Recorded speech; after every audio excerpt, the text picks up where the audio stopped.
बार दिल्ली शहर में एक मोम का म्यूजियम खुलता है। लोगों की भीड़ लग जाती है मोम के पुतले देखने के लिए।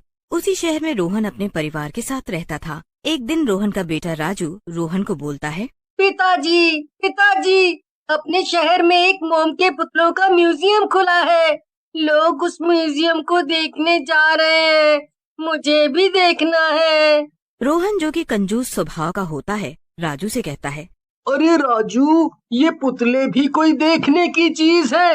अरे कुछ समय रुक जाओ, मैं तुम्हें कहीं और घुमाने ले चलूंगा। तभी वहाँ रोहन की पत्नी राखी आ जाती है और रोहन से बोलती है, हाँ, जैसे मुझे ले जा रहे हो शादी के बाद से। इस आदमी का मैं क्या करूँ? पैसे खर्चने के नाम पे तो इसे बेहोशी आ जाती है। सुनो जी, चुपचाप राजू और पिंकी को घूमने ले जाओ, नहीं तो मैं तुम्हारा जीना मुश्किल कर दूंगी। हाँ। राखी को यूं गुस्से में देखकर रोहन घबरा जाता है और बोलता है, तुम भी ना राखी डार्लिंग, गुस्से में जल्दी आ जाती हो। अरे बच्चे क्या, तुम भी चलो। हम सब मिलकर चलेंगे। फिर रोहन और उसका परिवार म्यूजियम में घूमने चले जाते हैं। म्यूजियम के अंदर अलग अलग तरह के पुतले रखे होते हैं। तभी राजू की नजर एक पुतले पर पड़ती है। पुतला देखने में बहुत ही भयानक लग रहा होता है। पिताजी, ये पुतला देखो कितना भयानक है। बिल्कुल किसी फिल्म के भूत जैसा लग रहा है। रोहन और राखी भी पुतले को देखकर घबरा जाते हैं। सही कह रहे हो राजू, चलो आगे चलते हैं, देखते हैं इस म्यूजियम में और क्या क्या है। लेकिन जैसे ही रोहन और उसका परिवार म्यूजियम में आगे बढ़ते हैं तो उन्हें भी डरावने पुतले दिखते हैं। ये सब एकदम असली लग रहे होते हैं।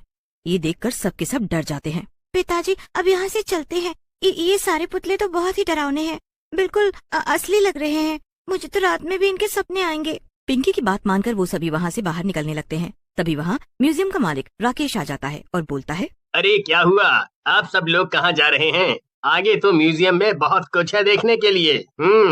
जी, आपकी बात सही है, लेकिन बच्चे बहुत डर गए हैं। आपके ये पुतले तो बिल्कुल असली लग रहे हैं, बहुत ही डरावने हैं। सबके सब बिल्कुल शैतान के जैसे। भाई साहब, ये शैतान जैसे नहीं, बिल्कुल असली के शैतान हैं। और जो उनके हाथ में इंसानों के अंग हैं, वो भी असली हैं। ऐसा कहकर राकेश वहाँ से चला जाता है। लेकिन रोहन और उसका परिवार डर जाते हैं और अपने घर आ जाते हैं।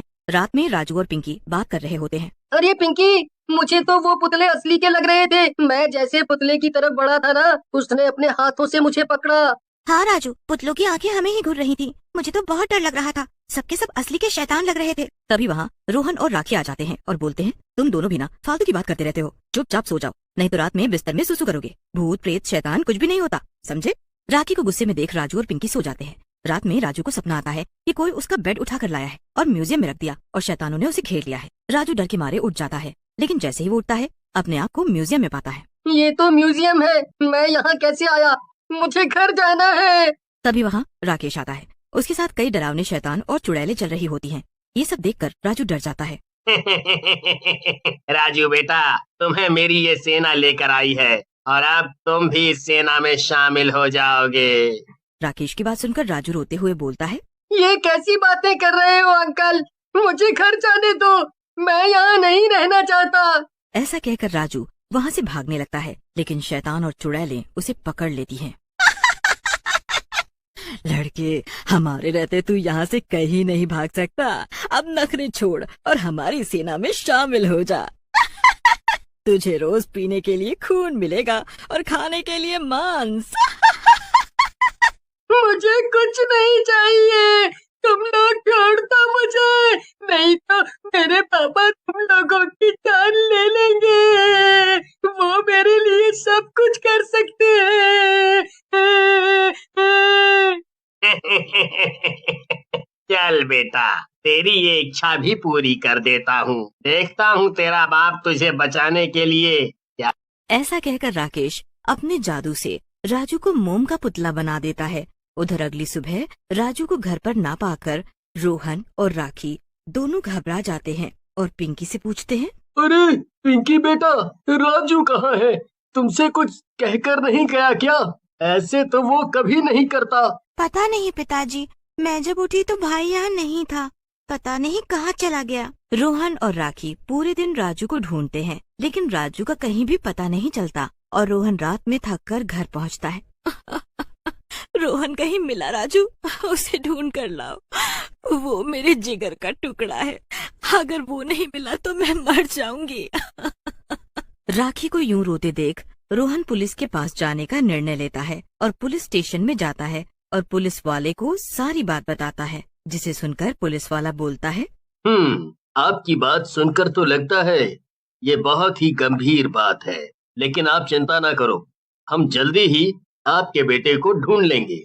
फिर पुलिस वाले के समझाने पर रोहन वहाँ से घर चला जाता है। रात में जब पिंकी सो रही होती है, तभी वहाँ म्यूजियम के शैतान आ जाते हैं। पिंकी उन्हें देखकर जोर जोर से चिल्लाने लगती है। ये देखकर चुड़ैल हंसते हुए कहती है, तू कितना भी चिल्ला ले पिंकी, तेरी आवाज यहाँ से बाहर नहीं जाएगी। तू और तेरे माँ बाप बहुत दिनों से राजू के लिए परेशान हो रहे थे, तुझे भी उसके पास ले चलूं। राजू का नाम सुनकर पिंकी को एक योजना सूझती है और वो चुड़ैल से कहती है, मैं तुम्हारे साथ चलूंगी चुड़ैल जी, लेकिन मुझे सुसु तो कर लेने दो। ये बहुत बड़ी समस्या है तुम इंसानों के साथ। चुड़ैल देख ही नहीं कि सुसु आ गया। फिर पिंकी बाथरूम में कागज में म्यूजियम लिखकर छोड़ देती है और चुड़ैल के साथ चली जाती है। अगली सुबह पिंकी को भी घर पर ना पाकर राखी और रोहन का बुरा हाल हो जाता है।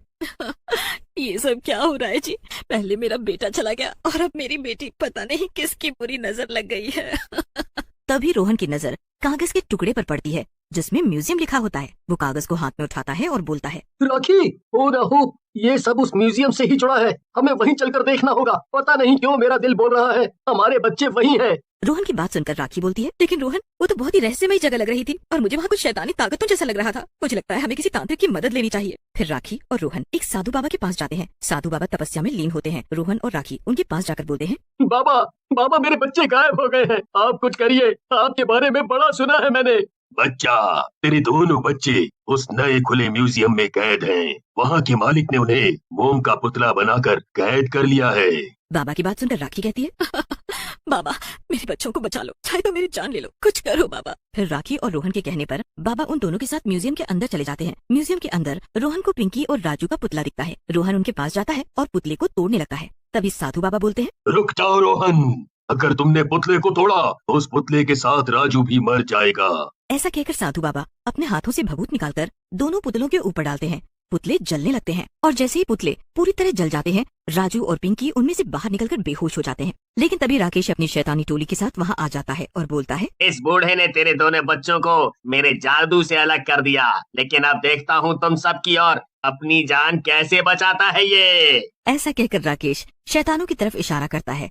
शैतान उन सब की ओर बढ़ने लगते हैं, लेकिन तभी बाबा अपनी आंखें बंद करते हैं। बाबा के शरीर से एक चक्र निकलता है जो सब शैतानों की गर्दनें काटने लगता है।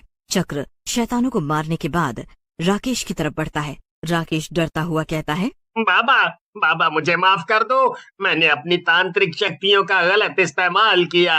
लेकिन वो चक्र नहीं रुकता और राकेश की गर्दन काट देता है। जैसे ही राकेश की गर्दन कटती है, म्यूजियम में लगे सारे पुतले जलने लगते हैं। लेकिन रोहन और राखी दोनों जैसे ही मुड़ते हैं, बाबा वहाँ से जा चुके होते हैं। अरे वो बाबा कहाँ गायब हो गए? लगता है भगवान का रूप थे। फिर राखी और रोहन पिंकी और राजू को लेकर अपने घर की ओर चल देते हैं।